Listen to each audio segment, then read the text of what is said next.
اہل سنت والجماعت جنتی فرقہ ہے، اس کی دلیل کیا ہے؟ صاحب ابھی تو آپ سن چکے کہ حضور نے فرمایا وہ جنتی طبقہ ہے جو میرے اور میرے صحابہ کی سنت پر عمل کرے. یہ تو متعین ہو گیا نا حدیث شریف ہی میں. اچھا اب مثلا صحابہ ہوائی جہاز میں بیٹھے، آپ گئے ہوائی جہاز میں؟ کہیں نہیں، کوئی ناجائز کام کیا. صحابہ کرام ریل گاڑی میں بیٹھے، آپ نے ریل گاڑی کا سفر تو کیا ہوگا. صحابہ بس میں بیٹھے، آپ تو جاتے ہیں روزانہ بس میں بیٹھ کے یا نہیں؟ مسئلہ کیا ہے دیکھیے بتاؤں آپ کو، اصول کیا ہے. حضور علیہ الصلوۃ والسلام نے حضرت معاذ ابن جبل کو یمن کا قاضی بنا کر بھیجا. یہ دونوں حدیث ہیں، حضرت ابو موسیٰ اشعری اور حضرت معاذ ابن جبل، دونوں کی حدیث کا متن تقریباً ایک. آپ نے قاضی بنا کر بھیجا، حضور نے ان سے انٹرویو کیا، فیصلے کیسے کرو گے؟ کہا میں پہلے قرآن مجید میں دیکھوں گا. فرمایا اگر وہ قضیہ قرآن مجید میں نہ ہو تو کیسے فیصلہ کرو؟ کہا میں حدیث میں تلاش کروں گا. فرمایا اگر وہ حدیث میں نہ ہو تو پھر کیا کرو گے؟ انہوں نے کہا میں قرآن حدیث سامنے رکھ کر اپنی رائے قائم کروں گا، جس کو فقہ کہتے ہیں. اس کا مطلب جو علم والا آدمی ہے قرآن و سنت کی روشنی میں اپنی رائے قائم کرنے کا اس کو حق ہے، جس کو تفقہ کہتے ہیں. حضور فرماتے نہیں نہیں نہیں،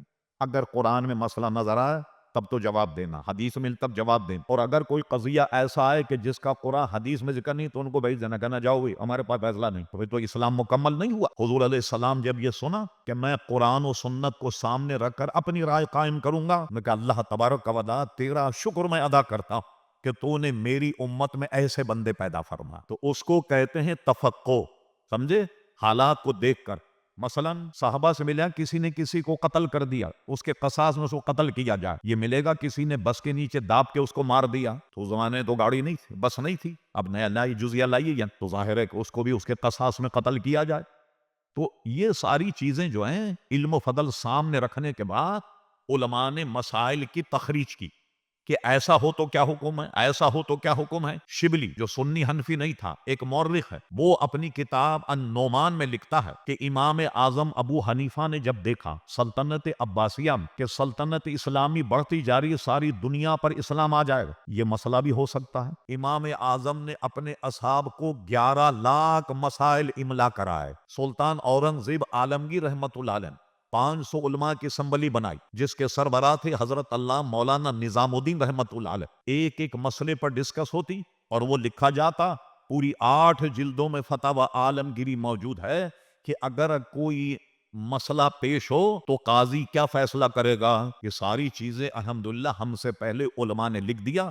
ہمیں تو پکی پکائی تازہ روٹی مل گئی بھائی کہ کوئی بھی مقدمہ پیش ہو تو عالم کتاب کو دیکھ کر کے فیصلہ لکھ دیا کرتا. حضور علیہ السلام کے زمانے سے یہ طبقہ چلا آ رہا. ورنہ آپ بولیے اہل حدیث یہ بھی ایک فرقہ ہے یا نہیں؟ انگریزوں کے زمانے میں آیا، خود ان کی کتاب موجود ہے، یہ غیر مقلد کہلاتے تھے، میرے پاس ثبوت موجود ہے، حوالہ موجود ہے، ضرورت ہو تو مجھ سے لے جائیے. انہوں نے انگریزوں کو درخواست دے کر کے کہا کہ ہمیں سرکاری کاغذات میں اہل حدیث لکھا جائے، غیر مقلد نہ لکھا جائے. آج سے 34 برس پہلے جشن دیوبند منایا گیا 7 سالہ. تو اب دیوبند کی عمر کتنی ہوئی؟ 134 سال. ہم اہل سنت و جماعت الحمدللہ صحابہ کرام علیہم رضوان سے اب تک چلے آ رہے ہیں. اور ایک بات، جتنے غوث اقطاب ہیں آپ ان کی سیرت پڑھ لیں. یہ کون تھے؟ یہ وہابی تھے، دیوبندی تھے، غیر مقلد تھے، کون تھے؟ یہ سب کے سب سنی تھے. ان کے ملفوظات پڑھ لیجئے باپ. تو جن کے پاس اتنے گویا اولیاء کرام موجود ہیں، کوئی اپنے آپ کو کہے کہ بھئی ہم حق پہ ہیں، تو ذرا اپنے علماء کی کوئی سیرت کی کتاب دکھا دو، کتاب الکرامات ہی دکھا دو اپنی. لوگوں نے جمع ہو کے کتاب چھاپی، اس کا نام رکھا عجائبات علماء دیوبند. مگر جہاں کشف و کرامت کا معاملہ آئے گا تو ہمارے مذہب کا سہارا لیا جاتا. یہ کشف و کرامت تو ہماری مذہب میں ہے نا، دوسرے مذہب میں تو نہیں. تو اس لیے ہمیں اپنے اہل سنت ہونے پر ایک رتی برابر بھی شبہ نہیں ہے کہ ہم لوگ حق پہ نہیں. الحمدللہ.